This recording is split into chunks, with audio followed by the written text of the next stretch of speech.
নমস্কার দর্শক বন্ধুরা, ঘরোয়া রান্নাঘর থেকে আমি অপর্ণা বলছি। আজকে একটা মাছের রেসিপি নিয়ে এসেছি। পাবদা মাছ, খুব ভালো পাবদা মাছ পেয়েছি। আমি অন্যরকমভাবেও পাবদা মাছের রেসিপি দেখেছি, সর্ষে বাটা। আজকে এটা অন্য একটা নতুন রেসিপিভাবে রান্না করছি, নতুন রেসিপি, কিন্তু এটা খুব সিম্পল এবং খুব এটা হেলদি রেসিপি। এইভাবে পাবদা মাছ রান্না করে খেলে খেতেও খুব টেস্টফুল হয়, আর সকলেই মিলে খেতে পারা যায়। বাচ্চা, বুড়ো, রুগী, অসুস্থ সবাই খেতে পারে। এতই সিম্পল রেসিপি। আসুন কিভাবে বানাচ্ছি দেখিয়ে দিই। আমি এখানে মাছ নিয়েছি প্রায় 500, আর তার সঙ্গে আমি একটু আলু আর বিনস এইটা দিয়ে করছি এই কারণে যাতে এই দিয়েই ভাত খাওয়া হয়ে যায়, আর কিছু লাগে না। এবার আমি কি দিয়ে করছি সেটা দেখাই। মাছে আমি প্রথমে একটু লবণ আর হলুদ দিয়ে মাখতে হবে। ভাজার জন্য তো লাগবে, অল্প ভেজে নিতে হবে। বেশি ভাজলে শক্ত হয়ে যাবে সেরকম নয়। আর সবথেকে বড় কথা, পাবদা মাছটা ভীষণ ফাটে। আঁশ ছাড়া মাছ যে কোনো মাছই ফাটে। তেলে দিলে ছিটকে আসে, চোখ মুখে অ্যাক্সিডেন্টের ভয় থাকে।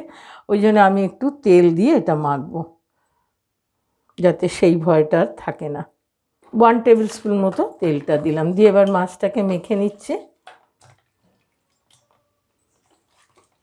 মাপ করে একটু তেলটা দিয়েছি, বেশি তেল দিয়েছি, সবটা নাও লাগতে পারে। মাছ ভাজার জন্যে লাগবে, সেই কারণে একটু তেলটা বেশি দিয়েছি। ভাজা হলে যদি বেশি তেল মনে হয় আমি খানিকটা তুলে রাখবো। আমার খুব ভয় লাগে আঁশ ছাড়া মাছ। একটু মাছগুলো ছেড়েই আমি একটু ঢাকা দিয়ে দেবো।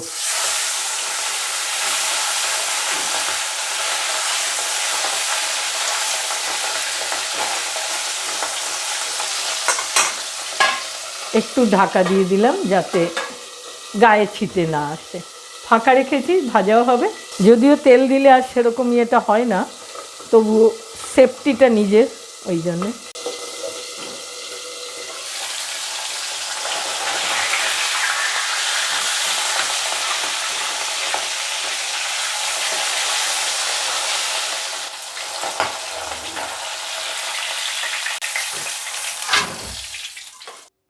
আমি বলেছিলাম যে মাছ ভাজার তেলটা বেশি হলে আমি তুলে রাখবো। অনেকটা তেল মাছটা ভাজতে সুবিধের জন্য দিয়েছিলাম, অন্য কোনো রান্নার মধ্যে এটা ইউজ হয়ে যাবে। আমি এতটা তেল তুলে রাখলাম, কারণ আমি এটা যেটা দিয়ে ভাজবো সেটা আপনাদের সঙ্গে শেয়ার করেছি এই তরকারি দিয়ে। কাজেই এখন এর মধ্যে আমি একটু কালো জিরে ফোড়ন দেবো, আর একটা লঙ্কা, কাঁচা লঙ্কা দিয়ে দিলাম। এবার এই বিনস আর আলুগুলো এর মধ্যে দিয়ে দিই।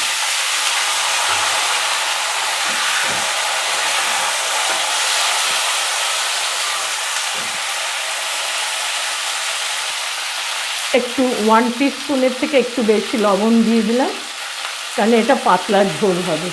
আর হলুদ, এই এর উপকরণ, আর কিছুই দেওয়া যাবে না। এটা খুব স্বাস্থ্যকর ভালো খাবার, খেতেও খুব ভালো লাগে। এইভাবে রান্না করে খেয়ে দেখবেন, ভীষণ টেস্টি হয়, খুব ভালো লাগে। পাবদা মাছের নিজের একটা টেস্ট আছে, আর বিনস শীতকালেই পাওয়া যায়, সবসময় অ্যাভেলেবেল হয় না। এটা দিয়ে আলু দিয়ে রান্না করলে এর ঝোল দিয়েই ভাত খাওয়া হয়ে যায়।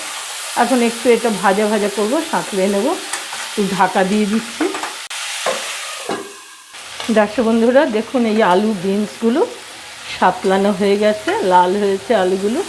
এবার মাপ করে ঝোলের জল দেবো, যতটা পাতলা যেমন মাপ সংসারে লাগে ফ্যামিলির মেম্বার হিসেবে সেই মতো জলটা একটু বেশি দিতে হবে, কেননা এগুলো সেদ্ধ হতে হবে। তো আমার সব দেওয়া হয়ে গেল, জলটা মাপ করে সেদ্ধ হয়ে যেটুকু ঝোল থাকবে ভাত দিয়ে খেতে হবে সেই। এবার আবার ঢাকা দিয়ে দেবো, ফুটবে, তারপরে সেদ্ধ হবে, তখন এসে দেখাচ্ছি।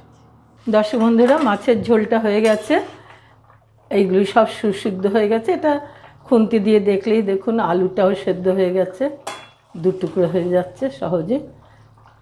বিনসগুলোও সেদ্ধ হয়ে গেছে। এর থেকে বেশি সেদ্ধ করলে না ভালো লাগে না, একদম গলা গলা হয়ে যাবে। এবার আমি এর মধ্যে মাছগুলো ছেড়ে দেবো।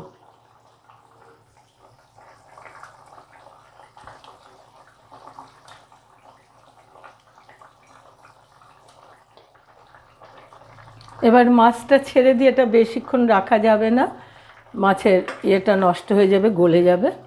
আমি 2 মিনিটের জন্য ঢাকা দিয়ে রেসিপিটা কমপ্লিট করছি। বন্ধুরা, এটা হয়ে গেছে, এবার আমি নামিয়ে নিচ্ছি। একটা খুবই ভালো হেলদি ভালো রেসিপি মাছের, খুব সহজ সরল রান্না করা যায়, আবার খেতেও খুব উপাদেয়। দর্শক বন্ধুরা, অনেক সময় আমরা তো পেঁয়াজ রসুন মশলা দিয়েই সব রান্না খেয়ে থাকি। একটু হালকা ফুলকা খাওয়ার পেটের জন্য, শরীরের জন্য ভালো। আমি পাবদা মাছটা যেভাবে রান্না করে দেখালাম, এইভাবে রান্না করে মাছটা খেয়ে দেখবেন, খুবই ভালো লাগবে, সকলেরই প্রিয় হবে এবং এক ঝোলে ভাত খাওয়া হয়ে যাবে। ঝোলটাও খুব টেস্টি হয়। পাবদা মাছটা একটু নরম, ওই জন্য মাছটা দেওয়ার পরে বেশি ফোটাবেন না, তাহলে গলে যাবে। আজকের মতো রেসিপিটা আপনাদের সঙ্গে শেয়ার করলাম, অনেকের সঙ্গে শেয়ার করবেন আপনারাও। নতুন বন্ধুরা বেল আইকনটা টিপে দেবেন, সাবস্ক্রাইব করতে ভুলবেন না। সকলকেই জানাচ্ছি একটা লাইক অবশ্যই আশা করব। আজকের মতো রাখছি, নমস্কার।